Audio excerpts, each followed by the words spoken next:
Hello friends, स्वागत है आपका अपना यूट्यूब चैनल एन के स्टडी स्टेज पर। यदि आप चैनल पर नए हैं तो चैनल को सब्सक्राइब एंड बेल आइकन को प्रेस कर लीजिए ताकि इस तरह की इंपॉर्टेंट वीडियो का नोटिफिकेशन सबसे पहले आप तक पहुंचे। ठीक है दोस्तों, तो आइए आज हम लोग इसमें बात करेंगे railway NTPC previous year question GK के टॉप 20 क्वेश्चन देखेंगे। ठीक है, तो देखिए सबसे पहले हम लोग देख लेते। देखिए रेलवे एनटीपीसी 2021 में पूछे गए प्रश्न है और ये 4 जनवरी 2021 शिफ्ट 2 में पूछे हुए प्रश्न है। ठीक है, इसमें टोटल जो प्रश्न है वो आपका 20 क्वेश्चन मैं करा रहा हूँ। ठीक है, ये पार्ट 1 है। ठीक है, इसकी पार्ट 2 भी आएगी। ठीक है, तो वीडियो को शुरू से लेकर अंत तक देखिएगा और एक भी क्वेश्चन आप इसको स्किप नहीं करना है। ठीक है, तो चलिए शुरुआत करते हैं।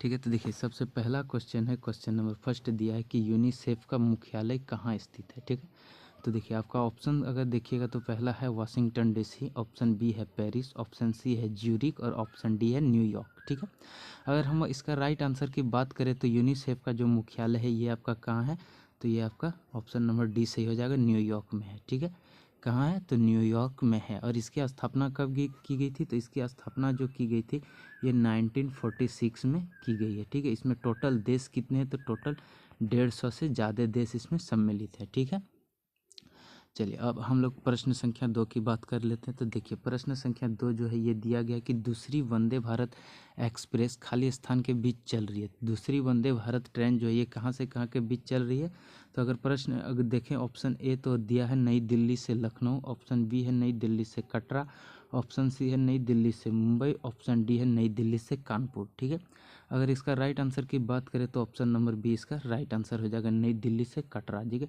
ये कटरा जो ये जम्मू कश्मीर में सिचुएटेड है। ठीक है, यानी कि स्थित है। जो वहाँ वैष्णो देवी मंदिर है उसका एक बेस स्टेशन है कटरा। ठीक है, ये दिल्ली से लेकर कटरा के बीच कनेक्टिविटी को बढ़ाता है और ये सेमी हाई स्पीड ट्रेन है वंदे भारत एक्सप्रेस। ठीक है, तो चलिए इसका राइट आंसर हो जाएगा नई दिल्ली से कटरा, आपको इसको याद रखना है। ठीक है, चलिए चलते हैं प्रश्न संख्या 3 पे। तो देखिए प्रश्न संख्या 3 क्या कहता है कि दूर संचार क्षेत्र में ISP का मतलब क्या है। IS और P का मतलब क्या है। ठीक है, तो अगर देखें इसका ऑप्शन ए बात करता है internet speed protocol, option B है इंटरनेट स्पीड प्रदाता, ऑप्शन सी है इंटरनेट सेवा प्रदाता और ऑप्शन डी है इंटरनेट सेवा प्रोटोकॉल। ठीक है, तो इसका राइट आंसर की बात करें तो इसका आंसर हो जाएगा आपका ऑप्शन नंबर सी इंटरनेट सेवा प्रदाता, इंग्लिश में इंटरनेट सर्विस प्रोवाइडर। ठीक है, तो देखिए ISP है क्या, तो ISP जो है एक इंटरनेट जो है वेव है उसको क्या कहते हैं, ये broadband dial up fibre optic fibre का बना हुआ होता है। ठीक है, ISP क्या करता है, तो ये आसानी से ईमेल भेजने एक दूसरे को, ठीक है, कनेक्शन सहित विभिन्न प्रकार के वायरलेस कनेक्टिविटी को ये बढ़ाता है। ISP internet service provider. ठीक है, चलिए अब हम लोग देखते हैं प्रश्न संख्या 4। ठीक है, प्रश्न संख्या 4 क्या कहता है कि भारत के राष्ट्रपति द्वारा लोकसभा में एंग्लो इंडियन समुदाय से कितने सदस्य मनोनीत किए जाते हैं। ठीक है, तो चलिए ऑप्शन ए की बात करें तो 4 है, ऑप्शन बी 6 है, ऑप्शन सी 2 है और ऑप्शन डी 3 है। तो इसका राइट आंसर की बात करें तो कितना हो जाएगा, ऑप्शन नंबर सी 2। कितने किए जाते हैं लोकसभा में मनोनीत एंग्लो इंडियन, तो एंग्लो इंडियन 2 सदस्य मनोनीत किए जाते हैं। ठीक है, हालांकि यह प्रावधान तब था लेकिन अब क्या किया गया, अब 104वें संविधान संशोधन 2020, ठीक है, जनवरी 2020 में 100, याद रखिएगा कौन सा संशोधन, 104वें संविधान संशोधन 2020 में इसको पूरी तरह से समाप्त कर दिया गया। यानी कि अब जो है राष्ट्रपति के द्वारा लोकसभा में एंग्लो इंडियन मनोनीत नहीं किए जाते हैं, इसको कम्प्लीटली ख़त्म कर दिया गया 104वें संविधान संशोधन 2020 के तहत। ठीक है, पहले कितने किए जाते थे, 2, और अब जो है 104वें संविधान संशोधन 2020 के द्वारा इसको ख़त्म कर दिया गया, अब मनोनीत नहीं किए जाते हैं। ठीक है, चलिए अब चलते हम लोग आगे। तो देखिए आगे जो क्या दिया कि भारतीय अंतर्देशीय जलमार्ग प्राधिकरण के अनुसार भारत के नौगम्य अंतर्देशीय जलमार्ग की अनुमानित कुल लंबाई कितनी है। तो अगर ऑप्शन ए की बात करें तो 12,400 किलोमीटर, ऑप्शन बी है 15,600 किलोमीटर, ऑप्शन सी है 13,600 किलोमीटर और ऑप्शन डी है 14,500 किलोमीटर। ठीक है, और इसका राइट आंसर की बात करें तो इसका जो हो जाएगा ऑप्शन नंबर डी, इसका राइट आंसर हो जाएगा 14,500 किलोमीटर। ठीक है, जलमार्ग, जलमार्ग जैसे हो गया नदी के द्वारा, ठीक है, नदी हो गया आपका, जैसे बात करें तो नहर वगैरह हो गया, ठीक है। बड़े बड़े समुंदर, नहरें हो गया, बैक वाटर शामिल है, इन सभी के लिए नौवहन के लिए उपयोग किया जाता है। टोटल लंबाई कितना है? 14,500 किलोमीटर है, ठीक है। पर्यटन के लिए इन जलमार्गों का विकास और उपयोग को बढ़ावा देना है, जो परिवहन के पर्यावरण के अनुकूल और प्रभावी बनाती है, ठीक है। तो इसका राइट आंसर क्या हो जाएगा? Option number D, 14,500 kilometre. ये जलमार्ग की बात कर रहा है, ठीक है। चलिए अब आगे देख लेते हैं हम लोग प्रश्न संख्या 6, ठीक है। प्रश्न संख्या 6 में क्या दिया है? प्रश्न संख्या में 6 में पूछ रहा है प्रश्न कि गांधी के बाद का भारत, गांधी के बाद का भारत, ये कथात्मक इतिहास किसने लिखा है, ठीक है। ऑप्शन ए की बात करें तो मालती राव है, ऑप्शन बी है रामचंद्र गुहा, ऑप्शन सी है रूपा बाजवा, ऑप्शन डी है अरुंधति रॉय। तो इसका राइट आंसर क्या हो जाएगा? तो राइट आंसर हो जाएगा option number B, Ramachandra Guha, ठीक है। इन्होंने ही लिखा है गांधी के बाद का भारत, ठीक है। और ये कब प्रकाशित किया गया था? ये पुस्तक जो है ये 2007 में प्रकाशित किया गया था, ठीक है। याद रखिएगा कब प्रकाशित किया गया था? 2007 में। और इसमें जो 1947 से स्वतंत्रता के समय से लेकर 21वीं सदी तक की सारी बातें इस पर लिखी गई है, ठीक है, याद रखना है। तो इसीलिए इसका क्या हो जाएगा? गांधी के बाद का भारत का पुस्तक का लेखक कौन है? तो रामचंद्र गुहा, ठीक है। चलिए चलते हैं प्रश्न संख्या 7 पे। तो प्रश्न संख्या 7 पे क्या दिया है कि पूछा है कि निम्नलिखित में से कौन सी गैस उत्कृष्ट गैस है? उत्कृष्ट गैस को इंग्लिश में क्या कहते हैं? इनर्ट गैस है, ठीक है। कौन सी गैस उत्कृष्ट गैस है? तो इसका जो राइट आंसर हो जाएगा क्या हो जाएगा? देखिए ऑप्शन ए में है नाइट्रोजन, ऑप्शन बी में है आर्गन, ऑप्शन सी में है फ्लोरीन और ऑप्शन डी में है ऑक्सीजन, ठीक है। अगर इसका बात करें तो कौन सा राइट आंसर हो जाएगा? तो राइट आंसर हो जाएगा ऑप्शन नंबर बी, आर्गन, ठीक है। फ्लोरीन जो ये सबसे अधिक विद्युत ऋणात्मकता है, याद रखना इसको, ठीक है। अब इसको इनर्ट गैस को याद कैसे कीजिएगा? तो ये ग्रुप 18 का है। इसको याद कैसे करना है? आपको याद रखना है हेमा, नेहा और करीना जीती रहना, ये ट्रिक है याद रखने का, ठीक है। कैसे याद रखिएगा? हेमा, नेहा और करीना जीती रहना। एच से हो गया, हेमा से हो गया हीलियम, यानी नेहा से हो गया आपका नियॉन, ए आर से हो गया आर्गन, के आर से हो गया क्रिप्टन, एक्स ई से हो गया जेनॉन और आर एन से हो गया रेडॉन, ठीक है। तो इसको याद रखने का ट्रिक क्या है? हेमा, नेहा और करीना जीती रहना, ठीक है। ये ट्रिक है, आप इनसे याद रख सकते हैं, ठीक है। तो इसका राइट आंसर हो जाएगा ऑप्शन नंबर बी, ऑर्गन, ठीक है। देखिए उत्कृष्ट गेट एक्चुअल में होता क्या है? तो ये ग्रुप 18 से संबंधित और यह रंगहीन, गंधहीन और निष्क्रिय होता है। ना ही इसका कोई कलर होता है, ना ही कोई स्मेल होता है।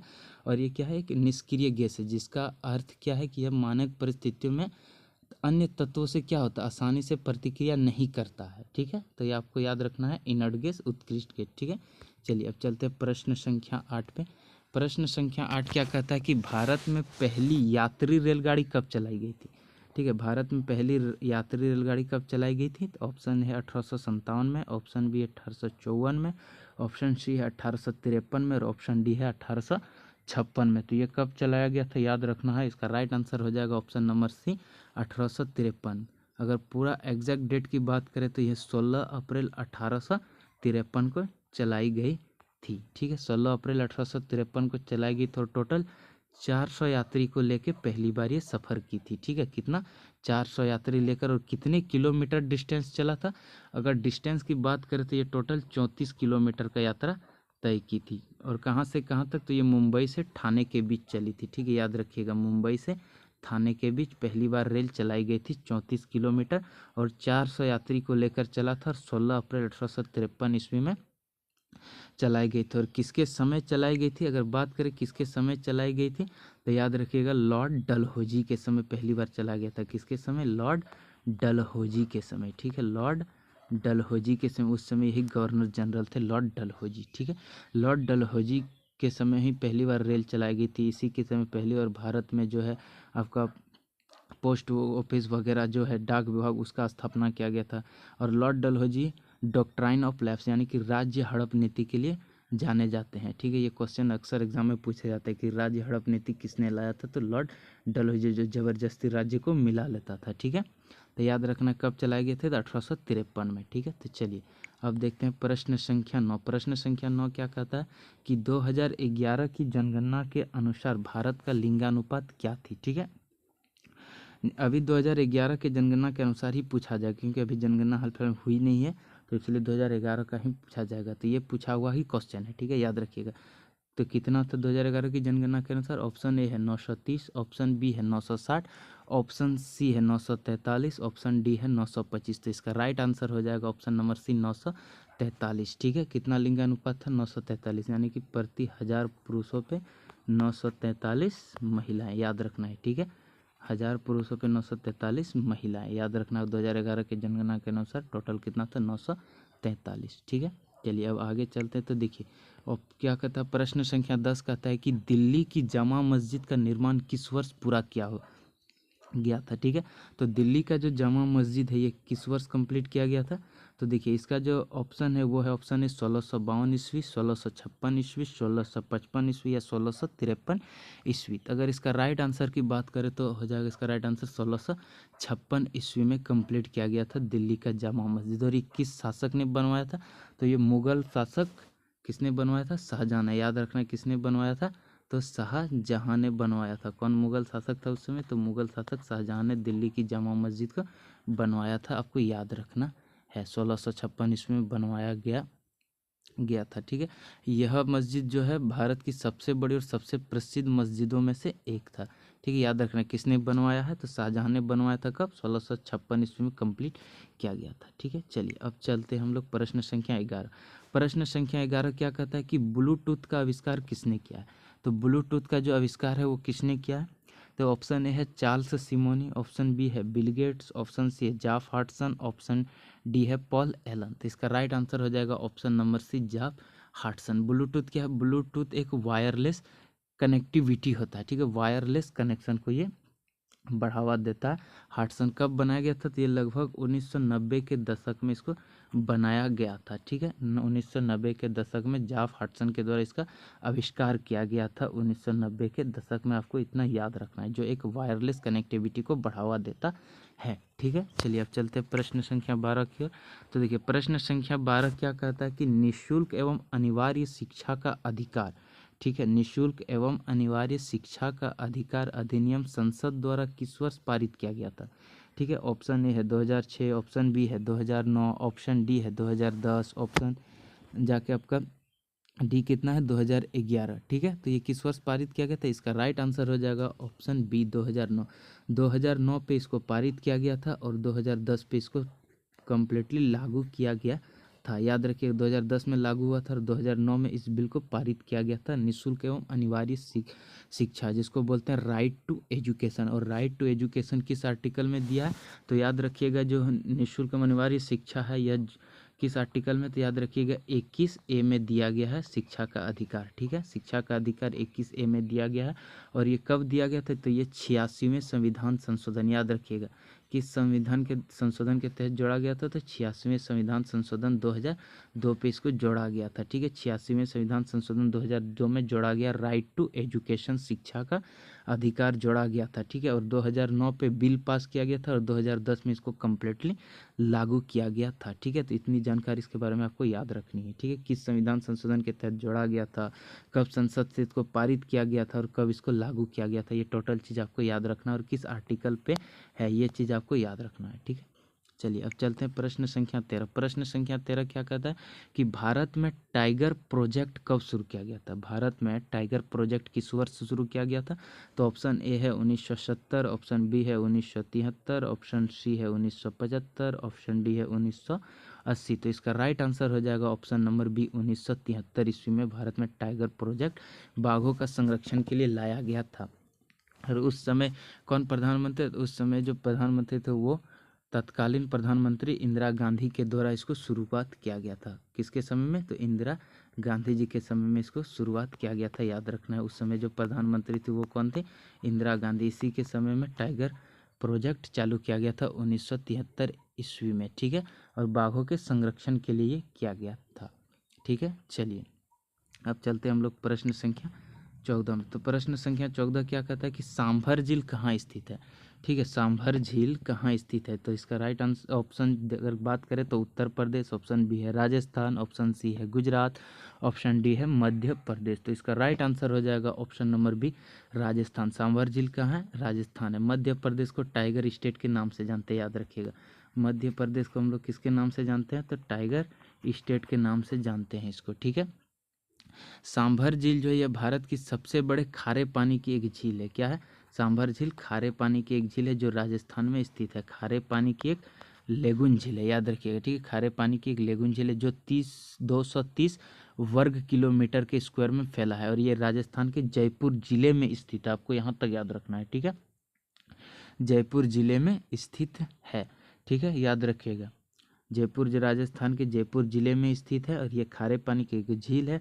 और सांभर झील राजस्थान में स्थित है, और मध्य प्रदेश को टाइगर स्टेट के नाम से जाने जाते हैं, ठीक है। चलिए अब चलते हैं प्रश्न संख्या 15। प्रश्न संख्या 15 क्या कहता है कि फतेहपुर सीकरी में बुलंद दरवाजा अकबर के द्वारा खाली स्थान पर विजय उपलक्ष्य के जश्न मनाने में बनवाया गया था। तो किसके उपलक्ष्य में, कौन से शहर को वो जीता था? तो ऑप्शन ए है गुजरात, ऑप्शन बी है बंगाल, ऑप्शन सी है मेवाड़, ऑप्शन डी है कश्मीर, ठीक है। तो इसका राइट आंसर हो जाएगा गुजरात। अकबर ने जब गुजरात को जीता तो उसी के उपलक्ष्य में फतेहपुर सीकरी में क्या बनवाया था? बुलंद दरवाजा बनवाया था। पूछता है कि बुलंद दरवाजा किसने बनवाया? तो याद रखिएगा अकबर ने बनवाया है बुलंद दरवाजा, और ये गुजरात को जब जीता था उसके उपलक्ष्य में इसको बनवाया गया है। और अकबर द्वारा कब बनवाया गया था? तो याद रखिएगा 1576 ईस्वी में इसको बनवाया गया था। कब बनवाया बुलंद दरवाजा? 1576 में गुजरात विजय पर उपलक्ष्य में बनवाया गया था, ठीक है। आपको यहाँ तक याद रखना है, ठीक है।